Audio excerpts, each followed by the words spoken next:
How to invite people to follow and like your Facebook business page. Let's get started. Make sure you have already logged into your Facebook account. Now you have to switch to your Facebook business page. For that, click on this icon given at the top right. Now over here you will find your Facebook business profile. Click on it. With that, your Facebook account will be switched to Facebook business page. After you switch to Facebook business page, now you have to head towards the profile. After you land to the profile page, over here you will find three dots. Click on it. Now over here you're gonna find different options. Go ahead and click on this option of invite friends.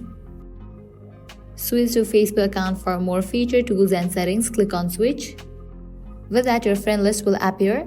Now you have to check in for the friends whom you want to invite to your Facebook business page. After you select the friends, at the bottom you will see the option of send invitees. Click on it. With that, you have just sent invitation to these people. So this way you can easily invite people to follow and like your Facebook business page. At the end, if you guys find this video helpful, don't forget to like, share and subscribe. Thank you.